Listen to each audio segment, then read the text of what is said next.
नमस्कार, मैं हूं शिल्पा पाठक बिहार और मैं आपका स्वागत है। आज 8 जून और बढ़ते बिहार की 25 बड़ी खबरें की ओर। कोल इंडिया में 1086 सिक्योरिटी गार्ड की भर्ती।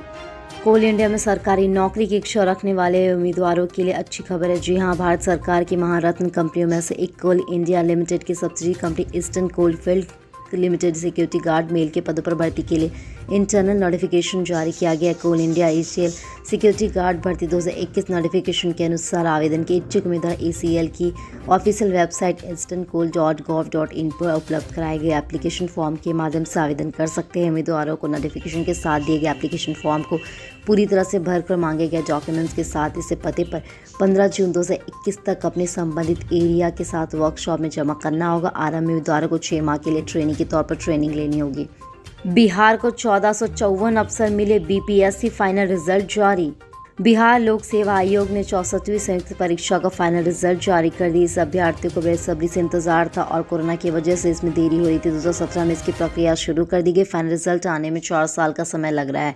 यह परीक्षा से बिहार में 1454 अफसर मिले। बिहार प्रशासनिक सेवा के अनुमंडल पदाधिकारी वरीय उप समाहर्ता के 28, बिहार पुलिस सेवा के 40, वाणिज्य पदाधिकारी 10 के साथ ही बिहार कारा सेवा के कारा अधीक्षक 2, आपूर्ति निरीक्षण 223, राजस्व अधिकारी और समक्ष के साथ 571, नगर कार्यपालिका पदाधिकारी 7, प्रखंड पंचायत प्रतिनिधि की 133 पद पर नियुक्ति होगी। राष्ट्रीय केमिकल्स एंड फर्टिलाइजर्स लिमिटेड में ऑपरेटर की नौकरी।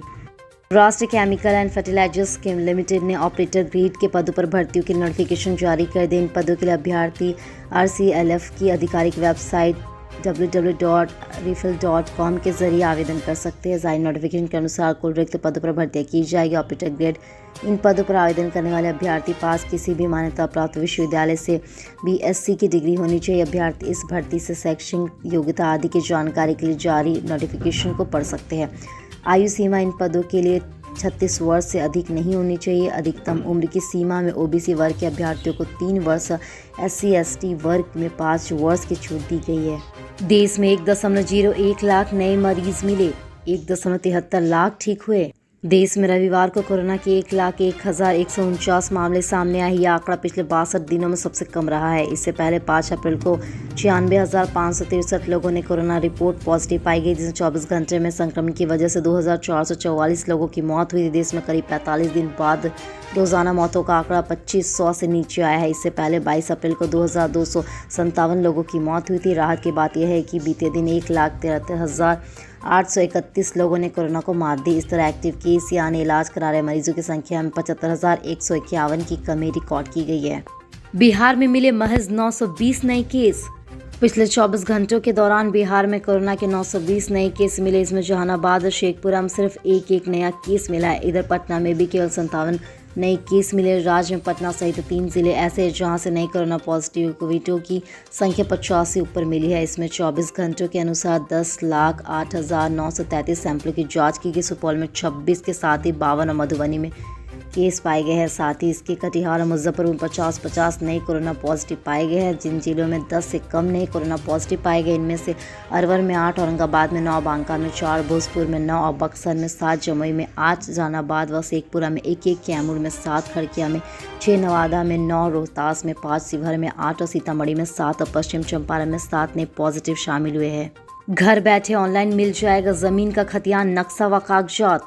बिहार में जमीन का कागजात लोगों के लिए एक समस्या बनता जा रहा है। लोगों को अपनी जमीन के दस्तावेजों के लिए सरकारी दफ्तरों और कर्मचारियों के पीछे चक्कर काटना पड़ता है। वहीं इन सब के काम के लिए कई प्रकार के बिचौलियों की भी जरूरत पड़ती है। कई जगहों पर लोगों को मजबूरन अनाप शनाप पैसे भी खर्च करने पड़ते, लेकिन अब बिहार में सरकार इन समस्याओं का मजबूत समाधान लेने जा रही है, जिसकी तैयारी में सरकारी विभाग लगा हुआ है।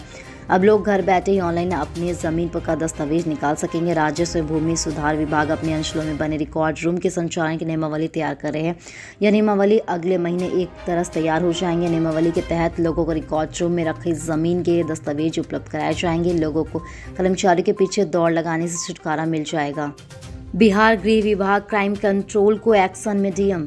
गृह विभाग ने राज्य के सभी जिलाधिकारियों को आदान अपराधियों पर कार्रवाई के साथ ही क्राइम कंट्रोल एक्ट के अंतर्गत प्रभावी ढंग से कार्रवाई का निर्देश दिया है। इसको लेकर गृह विभाग के सचिव के सेंथिल कुमार ने सभी डीएम, एसएसपी और एसपी को पत्र लिखा। निर्देश के अनुसार अभी डीएम के स्तर से सीसीए एक्ट के तहत निर्धारित उद्देश्य और तड़ीपार की कार्रवाई तो की जा रही है, मगर कई बार तकनीकी कारणों से उनका परामर्श समिति रद्द कर दी गई है। ऐसे में गृह विभाग ने सभी डीएम के प्राविधानों से जुड़ी विस्तृत जानकारी दे दी गई है।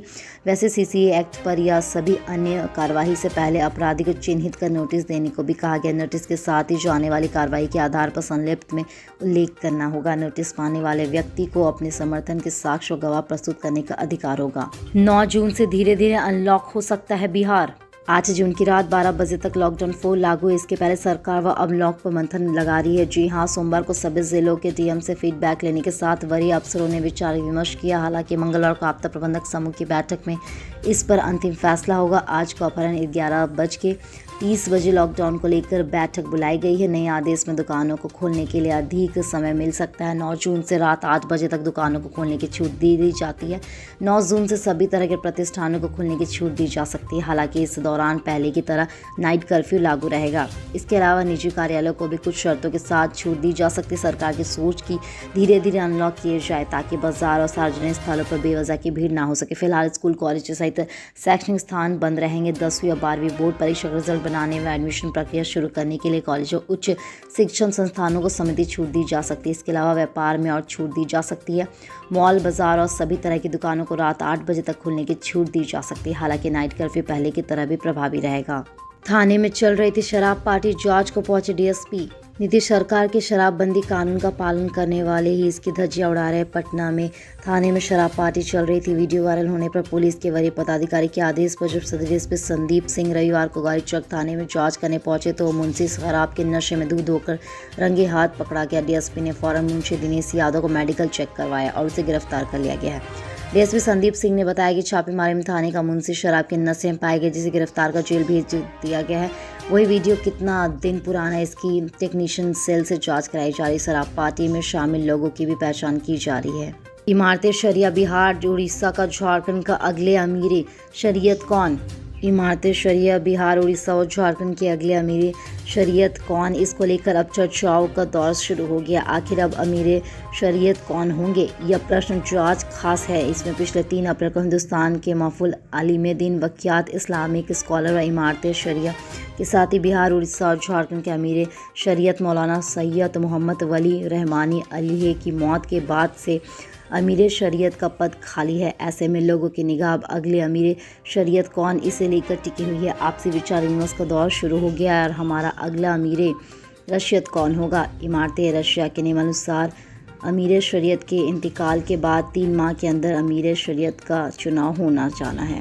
पटना में लुटेरे को लोगों ने जमकर पीटा, 2 फरार। पटना का गोविंद मिंत्रा रोड काफी भीड़ भाड़ वाला इलाका है। इसके लिए अपराधियों ने कैश लूट की घटना को दिन दहाड़े अंजाम देने की कोशिश की। एक दवा कारोबारी के ऊपर हमला कर अपराधी उनके पास से कैश लूट रहे थे, लेकिन तुरंत ही पब्लिक के एक्टिव हो जाने पर पुलिस के मौके पहुंच जाने से एक अपराधी पकड़ा ही गया। गुस्साई पब्लिक ने उस पर जमकर धुनाई कर दी। घायल अपराधी को पुलिस ने इलाज के लिए पीएमसीएच में एडमिट कराया है, जबकि भीड़ का फायदा उठाकर 2 अपराधी वहां से फरार होने में कामयाब हो गए। हालांकि दवा कारोबारी का लूटा गया रुपये और लैपटॉप बरामद हो गया है। गोविंद मित्रा रोड में श्याम फार्मा है, जिसके मालिक अशोक राजगिरिया है। सोमवार की सुबह 11 बजे करीब उन्होंने अपनी होलसेल दवा की दुकान खोला गया था। लैपटॉप के साथ साथ बैग में 1.70 लाख रुपए लेकर वो दुकान पे पहुंचे थे। अब उस वक्त कस्टमर भी वहां मौजूद थे, उसी में अपराधी भी शामिल थे। एक अपराधी दुकान में आया था, जबकि 2 अपराधी बाइक लेकर बाहर खड़े थे। कस्टमर की मौजूदगी में अपराधी ने किसी चीज़ से दवा कारोबारी अशोक के ऊपर हमला कर दिया। फिर कैश और लैपटॉप लेकर बैग लेकर वहां से फरार हो गया। बिहार की मिर्ची बिकेगी, बंगाल में 50 एकड़ में हो रही है मिर्च की खेती। खाजहापुर के किसानों ने करीब 50 एकड़ भूमि में मिर्च की फसल उगाई है। जी हाँ, इसमें फल देना शुरू हो गया है। जिस दिन में खेत में लगी मिर्च तोड़कर बिक्री के लिए बंगाल भेजा जाएगा। उस मिर्च में तीखापन अधिक रहने के कारण बंगाल में मांग काफ़ी है। 2 दर्जन से अधिक किसान मिर्च की खेती में कर रहे, इसमें अच्छी आमदनी होगी। वे अपने बच्चों को बेहतर शिक्षा देने में जुटे। कई किसान के बेटे इंजीनियर बने हैं। किसान नेता इंद्रदेव विरोधी ने कहा कि यहाँ भूमि मिर्च की खेती लायक है, जिसमें काफ़ी अच्छा मिर्च का फसल उग सकता है। मानपुर के अलावा गया शहर में भी मिर्च की बिक्री होती है। इसके अलावा व्यापारियों की तरफ प्रतिदिन 2 ट्रक मिर्च बंगाल ले जाया जाता है। बीएसएचबी के अधिशासी अभियंता को मिली धमकी। पटना में बिहार राज्य आवास बोर्ड के अधिशासित अभियंता प्रकाश चंद्र राजू को फोन पर धमकी मिली। एग्जीक्यूटिव इंजीनियर राजीव नगर थाने में पूरे मामले की जानकारी दी। इंजीनियर ने फोन पर मिली धमकी का ऑडियो भी थाने में उपलब्ध कराया। अभियंता का आरोप है कि फोन करने वाले खुद को मध्य प्रदेश के एक पूर्व सीएम का पर्सनल सेक्रेटरी बता रहा है। राजीव नगर थानाध्यक्ष सरोज कुमार ने बताया कि अभियंता ने इस मामले में सोमवार को लिखित शिकायत दर्ज कराने की बात कही। फिलहाल उनकी जानकारी के मामले की छानबीन में जुट गई है।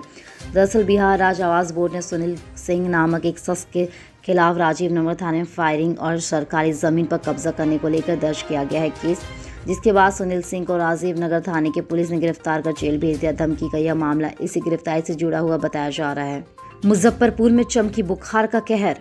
मुजफ्फरपुर कोरोना की दूसरी लहर के बीच ही मुजफ्फरपुर चमकी बुखार के कहर से कांप रहा है। जी हां, रविवार को जिले में अब एक और बच्चे की चमकी बुखार से मौत हो गई। ये बच्चा 4 साल का था, शिवहर का रहने वाला था। इसी के साथ अकेले मुजफ्फरपुर में कुछ 5 बच्चों की जान एईएस यानी चमकी बुखार ने ले ली है। पिछले कुछ दिनों में चमकी बुखार से पीड़ित कुछ संदिग्ध बच्चों को गंभीर हालत में एसकेएमसीएच मेडिकल कॉलेज में भर्ती कराया गया था। ताज़ा जानकारी के अनुसार शिवहर के 4 वर्षीय अजीत कुमार की चमकी बुखार से मौत हो गई, जिनका इलाज एसकेएमसीएच में चल रहा था। बता दें कि इस साल अभी तक 27 बच्चों में एईएस की पुष्टि हो गई है, जिसमें से 5 बच्चों की इलाज के दौरान मौत हो गई। आईआईटी यानी किसानों के लिए बनाया अनोखा यंत्र। भागलपुर में अजीत नाम के एक आईआईटीशियन ने खड़ी फसलों को जवानों के साथ ही जानवरों, पक्षी और चोरों से बचाने के लिए उपाय निकाला है। जी हाँ, इसके लिए इन्होंने एक यंत्र बनाया है जो खड़गपुर के पूर्व छात्र अजीत कुमार ने इसे फार्म सर्विलांस कम एनिमल्स केयर डिवाइस नाम दिया है। आर्टिफिशियल इंटेलिजेंस पर आधारित FSASD एक कंप्यूटरकृत इलेक्ट्रॉनिक सेंसर डिवाइस है जो खेत और फसलों की निगरानी करता है। यह यंत्र में कैमरे का उपयोग किया जाता है जो दिन और रात दोनों में अपना काम करता है। दरभंगा जिले के आधा दर्जन पंचायत तक मुख्यालय संपर्क भंग। कमला बलान नदी में जलस्तर में वृद्धि के साथ बाढ़ ने क्षेत्र में दस्तक दे दी। निचले इलाकों में पानी फैल गया, यातायात प्रभावित हो गया। उचरी, सिमटोगा, दिलेश्वर, उत्तरी के लोगों को मुख्यालय से सीधा संपर्क भंग हो गया है। यहाँ के लोगों के आवागमन का रास्ता पानी में डूब गया है। इन पंचायतों के लोगों के आवागमन का सहारा केवल नाव रह गया है। इधर केचुएरा, फरदूलिया, भरदीहा गांव के पास सिर्फ बांस बल्ले से बना चचरी पुल नदी में उफान के कारण पानी में विलीन हो गया। यहाँ के लोगों को अब एक दूसरे शहर के टोल में आवाजाही करने के लिए नाव का सहारा लेना पड़ता है। ब्रांडेड दवा लिखी तो डॉक्टरों पर होगी कार्रवाई। पटना मेडिकल कॉलेज अस्पताल में अगर डॉक्टर ब्रांडेड दवा लिखेंगे तो उन पर कड़ी कार्रवाई की जाएगी। ऐसी शिकायत मिलने के बाद अस्पताल के अधीक्षक डॉक्टर एएस ठाकुर कुछ डॉक्टरों पर सख्त हो गए हैं। इन्होंने पीएमसीएच के सभी अध्यक्षों समेत सीनियर और जूनियर डॉक्टर को पत्र लिखकर निर्देश जारी कर दिया कि सोमवार से सभी डॉक्टर सिर्फ जेनेरिक दवाई ही लिखेंगे। इन्होंने कहा कि डॉक्टर सबसे पहले हॉस्पिटल निःशुल्क मिलने वाली दवाई लिखेंगे। किसी कारण से दवा उपलब्ध नहीं हो पा रही तो केस में इस संबंधित दवा जेनरिक ही लिखेंगे ताकि मरीज सस्ते दामों पर दवा खरीद सके। इन्होंने ओपीडी, आईपीडी व इमरजेंसी के अलावा प्रधानमंत्री आयुष्मान योजना के तहत इलाज कराने वाले सभी मरीजों के लिए यह नियम इन्होंने बनाया है। पत्र के माध्यम से अधीक्षक ने स्पष्ट कर दिया कि अगर कोई भी डॉक्टर ब्रांडेड दवा लिखते पकड़े गए तो उन्हें चिन्हित कर कड़ी कार्रवाई की जाएगी। बिहार से गुजरने वाली 26 ट्रेनें कैंसिल। ट्रेन से सफर करने वाले पैसेंजर के लिए 2 जरूरी खबर। पहली खबर यह है कि जून महीने में बिहार से होकर जाने वाली 26 ट्रेनों को कैंसिल किया गया है, जबकि 8 ट्रेनों को बदले रूट में चलाया जाएगा। वहीं कुछ ट्रेनों में आंशिक तौर पर समाप्त कर दिया गया है। यह कदम इसलिए उठाया गया कि ईस्टर्न डेडिकेट फ्रंट कॉरिडोर बनाने का काम चल रहा है। इसी के तहत उत्तर रेलवे के सरहिंद स्टेशन पर नॉन इंटरलॉक का काम होना है। इसी को ध्यान में रखते हुए रेलवे की तरफ से यह कदम उठाया गया है। दूसरी जरूरी खबर यह है कि अहमदाबाद और मुंबई से पटना व पूर्व मध्य रेलवे के स्टेशनों के बीच चलने वाले 20 स्पेशल ट्रेनों के फेरे को बढ़ा दिया गया है। इसके फायदा सीधे पैसेंजर को मिलेगा। बिहार में बिजली चोरी रोकने को बनेगा विशेष कैडर। बिजली चोरी पर अंशुक लगाने के लिए विशेष कैडर बनेगा। जी हां, विद्युत निरीक्षणकरण के तहत काम चलेगा। यह कैडर के कर्मी बिजली कर्मी के साथ ही बदले ऊर्जा विभाग के अधीन काम करेगा। कैडर बनाने की तैयारी विभागीय स्तर पर की जा चुकी है। जल्द कैबिनेट के समक्ष इनके प्रस्ताव ले लिया जाएगा। विभागीय अधिकारियों के अनुसार कैडर में हर जिले में एक विशेष इकाई काम करेगी। इस विशेष इकाई के मुख्य अधिकारी अधीक्षक अभियंता होंगे।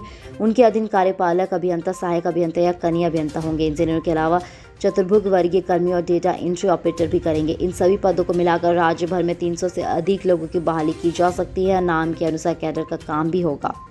बिजली कंपनी सप्लाई के अलावा बिजली चोरों के खिलाफ छापेमारी किया जा सकती है। साथ ही लेकिन विभाग का यह कैडर केवल छापेमारी का ही काम करेगा, न केवल उपभोक्ताओं की ओर से की जाने वाली चोरी बल्कि कंपनी के कर्मियों की ओर से किए जाने वाले गलत कार्यों पर भी यह नजर रखेगा। उद्योग शुरू करने के लिए 25 लाख का अनुदान देगा BAU। बिहार कृषि विश्वविद्यालय युवा उद्यमी को उनके आइडिया पर 5 से 25 लाख तक अनुदान देगा। जी हां, कोई भी युवा जो कृषि उद्यम के क्षेत्र में करियर बनाने की सोच है तो वो आवेदन कर सकते हैं। BAU में कृषि युवा किसान कल्याण मंत्रालय भारत सरकार की राष्ट्रीय कृषि विकास योजना रफ्तार के अंतर्गत वित्त पोषित परियोजना संचालित की गई, जिसमें कृषि उद्यम उन्मुखीकरण कार्यक्रम के तहत उमंग और स्टार्टअप एग्रीबिजनेस एक्टिवेशन कार्यक्रम के तहत स्वावलंबी योजना चला रही, जो स्टार्टअप वाले युवाओं को आगे कृषि उद्यम में मदद दिलाएगी। 2 साल में इसके तहत 1 दर्जन से अधिक युवाओं को एक नए उद्यम से जोड़ा जा रहा है। BAU की कुलपति डॉक्टर RK सिन्हा ने बताया कि नई आइडिया के साथ जो भी युवा कृषि उद्यम की तरफ आना चाहते हैं, BAU के द्वारा 2 माह का वार्षिक प्रशिक्षण के साथ साथ पूरे कार्यक्रम के तहत तकनीकी मदद भी दिलाया जाएगा। कई सारे युवा इसका लाभ उठाकर आज अपना वेबसाइट चला रहे हैं। आम के कार्टून में भरकर आ रही थी शराब। गया जिले के मोहनपुर पुलिस ने सोमवार की सुबह गुप्त सूचना के आधार पर मोहनपुर थाना क्षेत्र के रिहा पहाड़ी के पास एक अवैध रूप से 4 पहिया वाहन पर लदी शराब की बड़ी खेप के साथ 2 लोगों को गिरफ्तार कर लिया। मोहनपुर थाना अध्यक्ष विकास चंद्र यादव ने बताया कि गुप्त सूचना मिली थी कि एक पिकअप गाड़ी में जंगल के रास्ते शराब लाई जा रही थी। पुलिस ने तुरंत कार्रवाई करते रिक्शा पहाड़ी के पास पहुंचे 2 4 पहिया वाहन व ऊपर में आम, उसके नीचे 30 पेटी अंग्रेजी शराब लदा हुआ था। मोहनपुर पुलिस की बड़ी सफलता मिली। जी हां, शराब की बड़ी खेप पकड़ी गई। बताते चले कि मोहनपुर के जंगल के रास्ते से प्रतिदिन झारखंड से गया शराब लाया जाता था। इधर थानाध्यक्ष ने कहा कि जब्त गाड़ी और दोनों व्यक्ति इस पर मोहनपुर थाने प्राथमिकी दर्ज करते हुए रंजन कुमार की गिरफ्तारी के लिए पुलिस झारखंड पुलिस के अधिकारी से बात करी है। उसके मोबाइल से लोकेशन किया जा रहा है। सुलभ न्याय का सशक्त माध्यम बना लोक शिकायत केंद्र। सासाराम न्याय के लिए दर दर भटकते रहे लोगों के लिए लोक शिकायत निवारण अधिनियम उम्मीदों की किरण बनती जा रही है। वहीं वैसे अफसरों के लिए गले की फांस बना रही, जो देखते हुए करते हैं कि नीति का काम करने के लिए अपनी आदत में शामिल करे हैं। 5 वर्ष में जिला व अनुमंडल लोक शिकायत निवारण केंद्र के माध्यम से 10,000 से अधिक मामलों का निपटारा किया जा रहा है। परंतु बीते 1.5 वर्ष की बात करें तो कोरोना महामारी ने लोक शिकायत निवारण केंद्र के माध्यम से प्रतिदिन होने वाले सस्ता और सुलभ न्याय पर ब्रेक लगा दिया है। लोक शिकायत निवारण अधिकारी अनिल कुमार पांडे ने बताया कि मेरिट के आधार पर परिवादों का निष्पादन कर परिदेवियों को न्याय का देने का कार्य किया जा रहा है, परंतु आज भी अधिकतर लोग शिकायत निवारण अधिनियम से अभिक्षेप रह गए हैं, जिसका नतीजा यह है कि उन्हें बेवजह अधिक दिनों तक दफ्तरों का चक्कर काटने पड़ते हैं, जबकि अधिनियम के प्रति जागरूकता फैलाने का कार्य समय समय पर किया जाता है। महारानी में पटना के अभिनेता आशिक व विनीत ने दिखाया दम। इन दिनों सोनी लिव पर चल रही वेब सीरीज महारानी की खूब चर्चा हो रही। इसके पीछे कई कारण हैं। एक तो इसकी कहानी का ताना बाना बिहार और इसकी 90 के दशक की राजनीति के इर्द गिर्द बुलाया गया। दूसरा कारण कि बिहार के 2 दिग्गज अभिनेता इसमें अपने अभिनय से धूम मचा रहे हैं। इनमें एक है विनीत कुमार, जो दूसरे आशिक हुसैन। पटना इफ्टा से जुड़े हुए तथा राष्ट्रीय नाट्य विद्यालय के संस्नातक से इन दोनों की फिल्म सीरियल हिंदुस्तानी हिंदी रंगमंच में अच्छी पहचान है। वहीं लापतागंज और चिड़ियाघर सरीखे दर्जनों सीरियल पर फिल्मों से काफ़ी नाम कमा चुके आशिक हुसैन ने कहा कि उन्होंने अपने जीवन की सबसे चुनौतीपूर्ण महत्वपूर्ण भूमिका निभाई है। मुझे अपनी प्रतिभा दिखाने का मौका मिला है। मुझे इतनी लोकप्रियता कभी नहीं मिली थी जितनी इस शो से मिल रही है। आंधी बारिश के आसार, समय पर मानसून देगा दस्तक। दक्षिणी पश्चिम मानसून बिहार में समय पर पहुंच सकता है। जी हां, मानसून अपेक्षा से बेहतर चाल में है। मानसून रविवार को बागडोगरा पहुंच गया है। सिक्किम, पश्चिम बंगाल सहित पुरुषोत्तम के और इलाके में अगले 48 घंटे में झमाझम बारिश होने का पूर्वानुमान लगाया जा रहा है। इसके बाद यहां से हिमालय से टकराकर मानसूनी हवा बिहार और झारखंड में बारिश कराएगी। हालांकि IMD पटना ने अभी भी आधिकारिक तौर पर मानसून की तिथि तय नहीं की है। IMD के सूत्रों का कहना है कि पहले से निर्धारित तिथि 12 जून से 1-2 जून पहले से लेकर 2 दिन बाद मानसून दस्तक दे सकता है। पहले 72 घंटे तक मानसून अभी प्रदेश में नहीं पहुंचने वाला। पूर्वी बिहार, उत्तर प्रदेश, बिहार के किसी भी हिस्से में मानसून बिहार में प्रवेश करेगा। यह तय माना जा सकता है कि IMD पटना के मुताबिक अगले 24 घंटे प्रदेश में कुछ 1-2 स्थानों पर आधी बारिश होने की आशंका जताई जा रही है। रोज सुबह पिए 1 गिलास नींबू पानी। इम्यूनिटी बढ़ाने के लिए भी नींबू पानी का इस्तेमाल किया जा सकता है। नींबू पानी में कई तरह के पोषक तत्व मौजूद होते हैं जो शरीर में हेल्दी रखते हैं।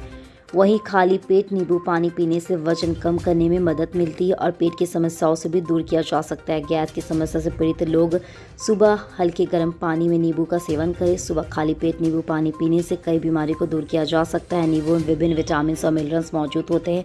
नींबू में विटामिन C की पर्याप्त मात्रा पाई जाती है। इसके कारण शरीर की इम्यूनिटी पावर को बढ़ाने में मदद मिलती है। रोज़ सुबह खाली पेट नींबू पानी पीने से प्रतिरोध क्षमता बढ़ाया जा सकता है। कई ऐसे ड्रिंक है जो इम्यूनिटी को बढ़ा सकती है। ऐसी यह सबसे आसान और सस्ती इम्यूनिटी बूस्टर ड्रिंक है। नींबू पानी शरीर से विषैले तत्वों को बाहर निकालकर वजन कम करने में मददगार साबित होता है। कल हमारे द्वारा पूछे गए सवाल के जवाब आप में से बहुत से जिसने हमें कमेंट करके दिया, उसके लिए आपका बहुत बहुत धन्यवाद। आप में से जिन यूजर्स के जवाब में अच्छे लगे उनके नाम है धीरज, कपिल और रोहित। आप हमारे सवाल के जवाब ऐसे ही देते रहे, हम कल आपके नाम लेने की पूरी कोशिश करेंगे। तो चलिए बढ़ते हैं आज के सवाल की ओर। आज के सवाल कुछ इस प्रकार है, राज्य में जमीन के दस्तावेजों की ऑनलाइन प्राप्ति होने से भ्रष्टाचार खत्म होगा या नहीं? अपने जवाब हमें कमेंट करके जरूर बताएं। इसके साथ ही आज के लिए बस इतना ही। कल की खबरों के लिए हमारे साथ जरूर रहे। अगर ये वीडियो आप हमारे YouTube पर देख रहे हैं तो चैनल को सब्सक्राइब करें और बेल आइकन दबाना ना भूलें। और अगर आप ये वीडियो हमारे Facebook पर देख रहे हैं तो पेज को लाइक करें और ज़्यादा से ज़्यादा शेयर करें। सुरक्षित रहें, स्वस्थ रहें। धन्यवाद।